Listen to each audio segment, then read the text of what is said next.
से बताया था, और साथ साथ हमने एक साथ प्रेजेंट इंडेफिनिट, पास्ट इंडेफिनिट और फ्यूचर इंडेफिनिट तीनों का कॉन्सेप्ट समझाया था, इसलिए वो वीडियो थोड़ा सा लंबा हो गया। आज मैं कंटिन्यूअस आपको बताने वाला हूँ, और present continuous, past continuous, future continuous बहुत छोटे छोटे से वीडियो होंगे, और इसमें हम एग्जाम्पल के थ्रू भी आपको समझाएंगे, बहुत ज़्यादा समझाएंगे, और आपको मैं गारंटी देता हूँ कि हर चीज़ समझ में आ जाएगा। ये अगर आप ध्यान से सुनेंगे तो आप टेंस को बहुत अच्छी तरह से समझ जाएंगे। तो आइए शुरू करते हैं। प्रेजेंट कंटिन्यूअस टेंस, यह प्रेजेंट टेंस का दूसरा भाग है। मैंने कल बताया था कि प्रेजेंट कंटिन्यूअस होता है, प्रेजेंट टेंस का दूसरा है। पहला प्रेजेंट इंडेफिनिट है, ठीक है। कंटिन्यूअस क्या होता है, सबसे पहले ये ध्यान देना है। टेंस के बारे में कल हमने समझाया था कि टेंस वह होता है जो किसी भी काम के करने के समय के बारे में बताता है। Tense denotes the time of action. तो ये कंटिन्यूअस पर ध्यान देना है। देखिए प्रेजेंट समझ ही गए हैं, टेंस समझ गए हैं, यहाँ हमें मेनली समझना है कंटिन्यूअस। आज मैं present continuous, past continuous, future continuous तीनों को समझाने वाला हूँ एक एक करके। तो सबसे पहले देखिए कंटिन्यूअस का मतलब लगातार, लगातार, ठीक है। अगर कोई भी काम लगातार चलता रहता है तो उसको हम कंटिन्यूअस करते हैं। तो सबसे पहले आप ये समझ चुके हैं कि अगर कोई भी कार्य वर्तमान समय में लगातार चल रहा है, यानी वो शुरू नहीं हुआ इस समय, पास्ट टेंस में शुरू हुआ था, यानी कुछ समय पहले शुरू हुआ था, और कब समाप्त होगा इसकी भी जानकारी नहीं है, तो हम उस टेंस को कंटिन्यूअस टेंस करेंगे। इसका पहचान क्या होता है, मैंने सभी चीज़ें बताया था कि हिंदी और इंग्लिश दोनों में पहचानने का नियम सबसे महत्वपूर्ण होता है। पहचानने का नियम या पहचान सीधे समझ लीजिए कैसे आप पहचानेंगे। तो इसको पहचानने का नियम ये है कि हिंदी में जिस हिंदी क्रिया के अंत में रहा है,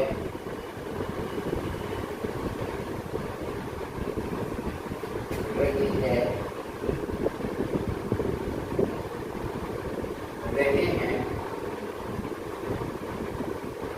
आदि लगा रहता है,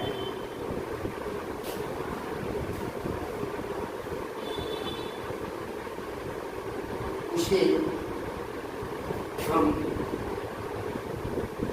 प्रेजेंट कंटिन्यूअस टेंस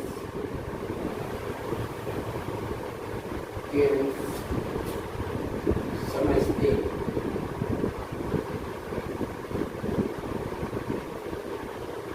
देखिए उदाहरण है, जैसे हम उदाहरण में हम क्या लेंगे,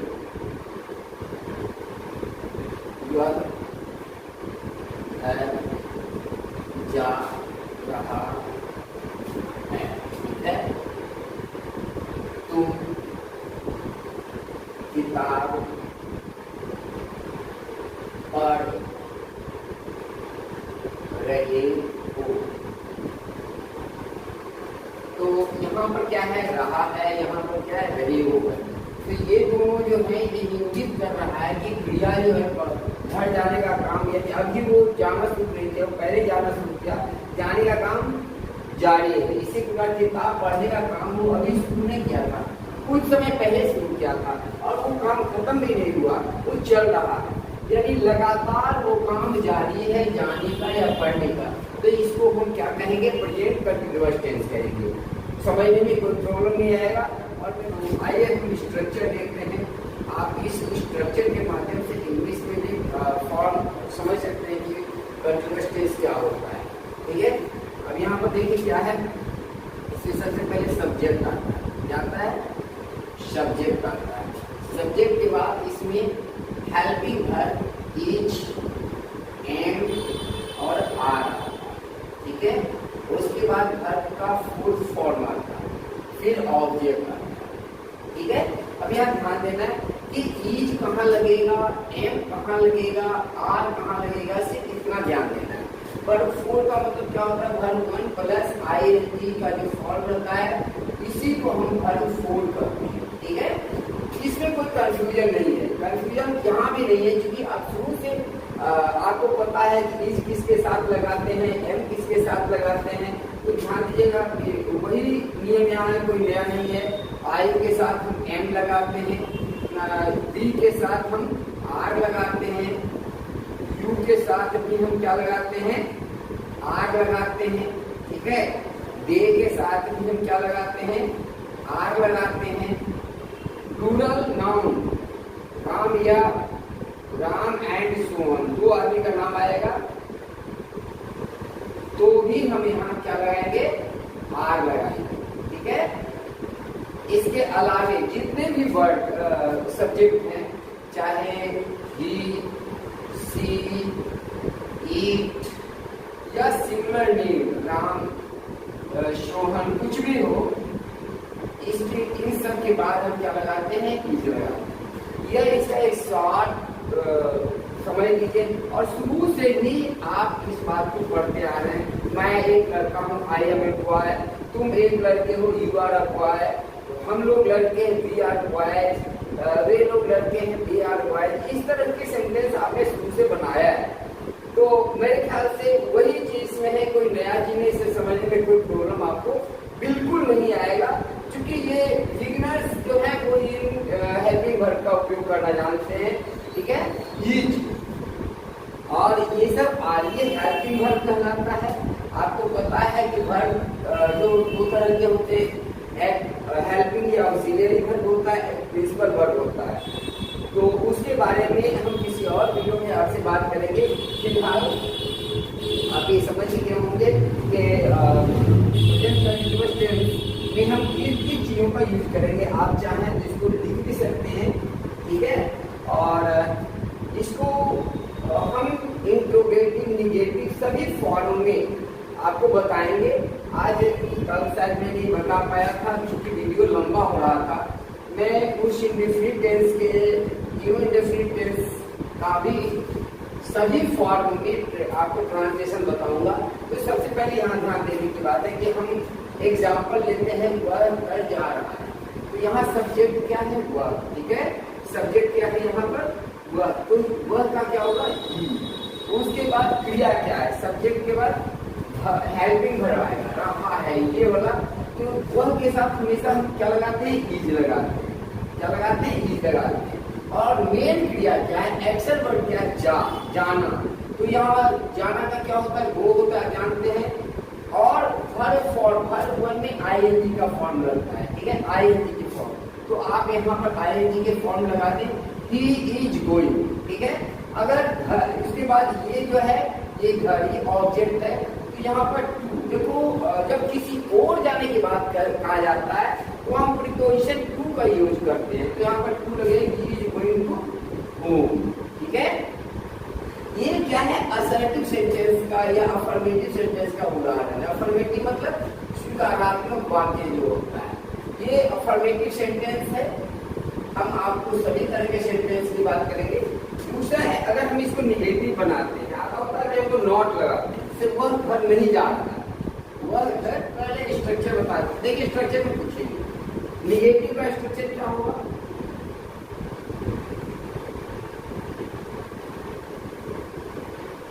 निगेटिव सेंटेंस, इसका स्ट्रक्चर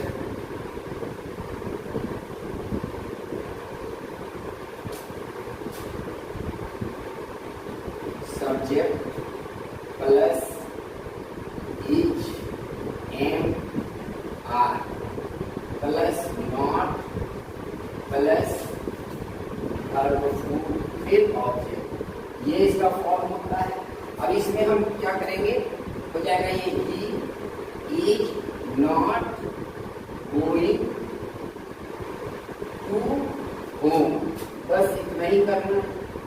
देखिए ये निगेटिव इंट्रोगेटिव बनाने में कोई प्रॉब्लम नहीं है। हेल्पिंग वर्ब के बाद नॉट लगा देते हैं, वो निगेटिव बन जाता है। इज है हेल्पिंग वर्ब, इसके साथ नॉट लगा दिए तो वो क्या हो गया, निगेटिव हो गया।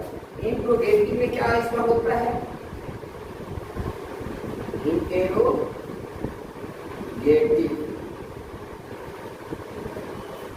इंट्रोगेटिव सेंटेंस में क्या होता है स्ट्रक्चर, इंट्रोगेटिव दो तरह का होता है। नो क्वेश्चन जिसका उत्तर हाँ या ना में दिया जाता है, और दूसरा WH फैमिली वर्ड। तो यस नो जो क्वेश्चन होते हैं उसमें इस तरह का होता है, पहले आता है क्या, हेल्पिंग वर्ब, फिर सब्जेक्ट, ठीक है, उसके बाद वर्ब फोर, फिर ऑब्जेक्ट, ठीक है, और उसके बाद क्वेश्चन मार्क। इंट्रोगेटिव में भूलिएगा नहीं, हमेशा क्वेश्चन मार्क जरूर होता है, बिना क्वेश्चन मार्क के इंट्रोगेटिव सेंटेंस नहीं हो सकती। तो इसमें इंट्रोगेटिव सेंटेंस का ये स्ट्रक्चर होता है, helping verb plus subject plus verb four plus object. अब देखिए इसी को हम क्या चेक करेंगे, ही इज गोइंग टू, यहाँ पर हेल्पिंग वर्ब कौन है, इज, यहाँ पर क्या आ जाएगा, पहले इज, उसके बाद क्या आ जाएगा, ही, इज ही, फिर क्या होगा, छोटी सी हो जाएगा, गोइंग, वर्ब फोर, फिर to go, is he going to go. आप समझ ही चुके हैं, अब मैं इसको मिटाऊंगा। ये जो है इसको हम यस नो क्वेश्चन वाला वर्ड कहते हैं, और दूसरा जो है इंट्रोगेटिव WH फैमिली वाला, ठीक है, इसको F लिख लीजिए, इतना से हो जाएगा। तो इसमें WH फैमिली वर्ड आता है, फैमिली वर्ड, उसके बाद हेल्पिंग वर्ब क्या आता है, हेल्पिंग वर्ब, फिर सब्जेक्ट, फिर वर्ब वन, वर्ब फोर, फिर ऑब्जेक्ट आता है, ठीक है, उसके बाद क्या आएगा, क्वेश्चन मार्क आएगा, ठीक है। अब यहाँ ध्यान देना है कि जैसे हम कहते हैं कि क्या वह घर जाता है, क्या वह कहाँ जाता है, वह कहाँ जाता है, नहीं जा रहा है, वह कहाँ जा रहा है, ठीक है, वह कहाँ जा रहा है। देखिए इसमें कब, कहाँ, कौन, किसका, कैसे, ऐसे शब्द जरूर जुड़े रहेंगे। तो हमको सबसे पहले ये शब्द का अंग्रेजी लिखना होगा, कहाँ यानी वेयर, ठीक है, वेयर। उसके बाद है सीधी हेल्पिंग वर्ब लगाएंगे। देखिए क्या हमने कहा था, इसमें मैंने स्ट्रक्चर नहीं बताया, हाँ, इस हेल्पिंग पर इसके बाद क्या होता है, WH फैमिली वर्ड के बाद हेल्पिंग वर्ब आएगा, वेयर इज, और तीसरे जगह पर आएगा सब्जेक्ट, वेयर इज ही, उसके बाद going, where is he going to home, ठीक है। इस तरह से हम WH फैमिली वर्ड वाले सेंटेंस का ट्रांसलेशन बनाते हैं। आइए मैं एक साथ चारों सेंटेंस जो होते हैं इसके, उसको आपको एक साथ लिख देते हैं, और फिर चारों का एग्जाम्पल एक साथ करवा देंगे, और इसी के साथ आपको प्रेजेंट कंटीन्यूअस टेंस अब हो जाएगा। एक एक हमने अलग अलग आपको समझाया है, एक साथ सभी तरह के सेंटेंस का स्ट्रक्चर, ठीक है। सबसे पहले हम अफर्मेटिव सेंटेंस का बताएंगे। अफर्मेटिव का क्या होता है, सब्जेक्ट होता है सबसे पहले, उसके बाद ईच, एम, आर, फिर वर्ब फोर, फिर ऑब्जेक्ट। आप एक दो से समझ जाइएगा ना, तो बाकी सब एकदम आसानी से समझ जाइएगा, कोई प्रॉब्लम आपको समझने के लिए नहीं होगा। यहाँ पर एक बात बता दूं कि क्वेश्चन मार्क आपको हर हाल में देना है, ठीक है। अब ये इसके बाद अफर्मेटिव के बाद हम नेगेटिव सेंटेंस देखते हैं, ठीक है। नेगेटिव सेंटेंस में क्या होगा, इसमें भी सबसे पहले सब्जेक्ट आएगा, उसके बाद ईच, एम, आर, और इसके बाद क्या आएगा, नॉट आ जाएगा, ठीक है, क्या आएगा, नॉट, और फिर वही चीज वर्ब फोर, फिर ऑब्जेक्ट, और फिर क्वेश्चन मार्क। इसी प्रकार से यस नो क्वेश्चन वाला में क्या होगा, इंट्रोगेटिव,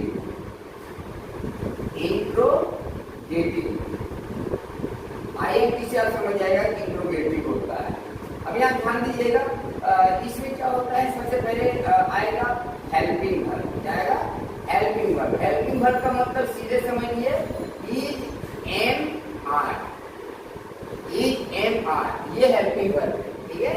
और फिर इसके बाद आएगा सब्जेक्ट, क्या आएगा? सब्जेक्ट। और सब्जेक्ट के बाद क्या आएगा? फिर वर्ब का फोर्थ फॉर्म यानी ये वाला जाएगा, और फिर क्या आ जाएगा? ऑब्जेक्ट आ जाएगा, और लास्ट में क्वेश्चन मार्क आ जाएगा। एक क्वेश्चन जो होता है WH फैमिली वर्ड वाला इंट्रोगेटिव, इसमें क्या होगा कि देखो मैं एक सब सेम रहेगा, खाली हेल्पिंग वर्ब से पहले WH फैमिली वर्ड बन जाएगा। WH family word plus helping verb plus subject plus verb fourth plus object. ठीक है। और यहाँ ये चार तरह के जो सेंटेंस हमने बताया है, इस चारों तरह में हम एक एक उदाहरण आपको दे करके समझा दिए हैं, और आप भी इसको बनाएंगे। हम एक और एग्जाम्पल के सहारे आपको ये समझा देते हैं ये चारों तरह के सेंटेंस के, और इसके बाद हम कुछ काम देंगे। अगर आपको कुछ इसमें प्रॉब्लम आए तो जरूर क्वेश्चन अच्छे पूछिएगा, हम आपके क्वेश्चन के जवाब देंगे। हम दूसरा उदाहरण लेते हैं एग्जाम्पल।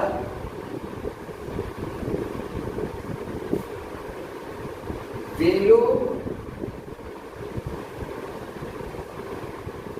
लोग काम कर रहे हैं, वे लोग काम कर रहे हैं। है इसको ये अफर्मेटिव सेंटेंस है जाहिर तौर पर। हम इसमें जो फर्स्ट कर रहे हैं तो यहाँ पर इसका फर्स्ट फॉर्म लेंगे, ये सेकेंड है हम इसको सेकेंड फॉर्म में लेंगे, ये थर्ड है तो हम इसको थर्ड में बनाएंगे, ये फोर्थ है ये हम फोर्थ बनाएंगे। इसका मतलब ये क्या है? ये अफर्मेटिव का होगा, ये निगेटिव का होगा, ये इंट्रोगेटिव क्या होगा? इंट्रोगेटिव में यस नो क्वेश्चन वाला, और ये होगा WH फैमिली वाला। ठीक है, इंट्रोगेटिव। ऐसे समझ। सबसे पहले इसका अंग्रेजी लिखेंगे, सब्जेक्ट यही है वे लोग। ठीक है, वे लोग का अंग्रेजी क्या होता है? दे। उसके बाद हम देखेंगे इसका अंग्रेजी हेल्पिंग वर्ब क्या आएगा? EMR। तो दे के साथ हमेशा हम आर का प्रयोग करते हैं। ठीक है, they are doing, DOING, doing do माने करना। उसके बाद क्या होगा? वर्क, काम का मतलब work, they are doing work. यहाँ पर हम सिर्फ फुल स्टॉप लगाएंगे क्योंकि अफर्मेटिव सेंटेंस है। दूसरा, अगर हम इसको निगेटिव में बनाए, वे लोग काम नहीं कर रहे हैं। ठीक है, अब यहाँ पर समझिए, हम यहाँ पर ऐसे लिख देते हैं वे लोग काम नहीं कर रहे हैं।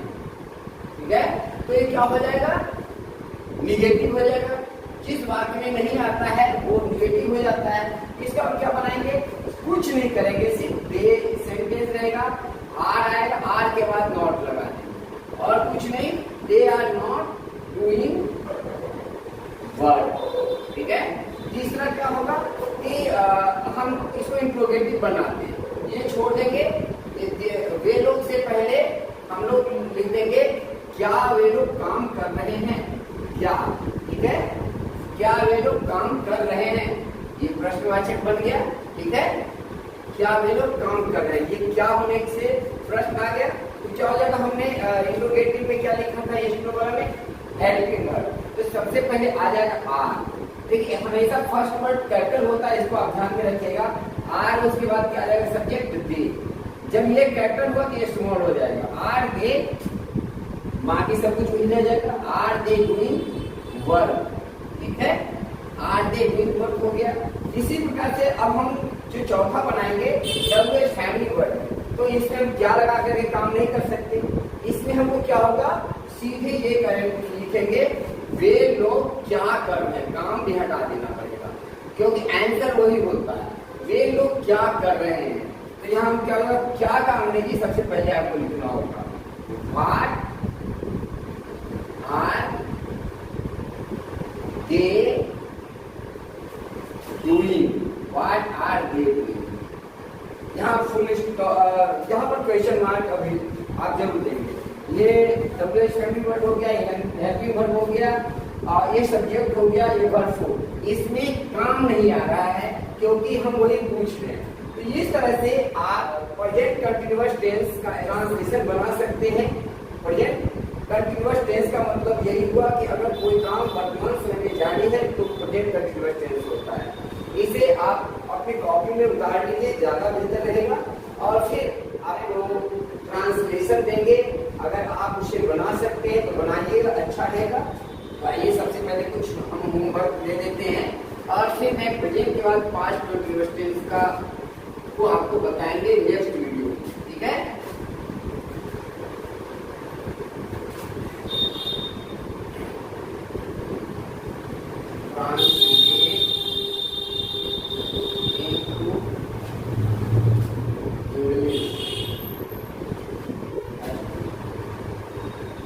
मोहन सो रहा है।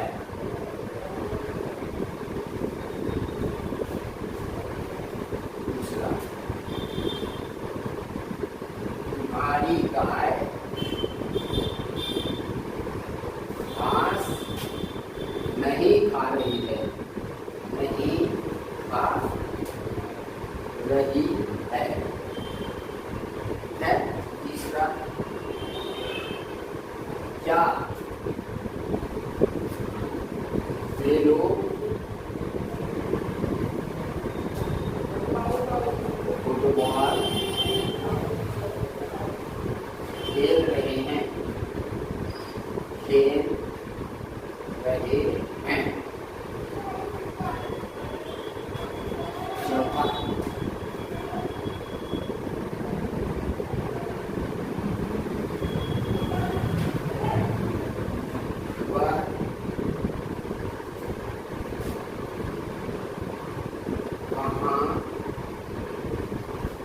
जा रहा है, वह कहाँ जा रहा है।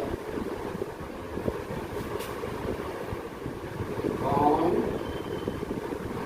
तुम्हें बुला रहा है, कौन तुम्हें बुला रहा है, ठीक है। देखिए हमने हालांकि सब तरह के सेंटेंस, ये अफर्मेटिव सेंटेंस है, ये नेगेटिव सेंटेंस है, यस नो क्वेश्चन वाला सेंटेंस है, ये क्या है, ये डब्ल्यूएच फैमिली वाला है, ये भी डब्ल्यूएच फैमिली वाला क्वेश्चन है। तो ये सभी का आप ट्रांसलेशन करके रखेंगे और अगर आपको हमारे कमेंट बॉक्स में आकर के इसका ट्रांसलेशन बताते तो ज़्यादा बेहतर रहेगा। तो thanks for watching, have a good day. I hope you have understood present continuous tense today very well. If you have any question, you can comment in comment box. I will answer of your question. So thank you for watching.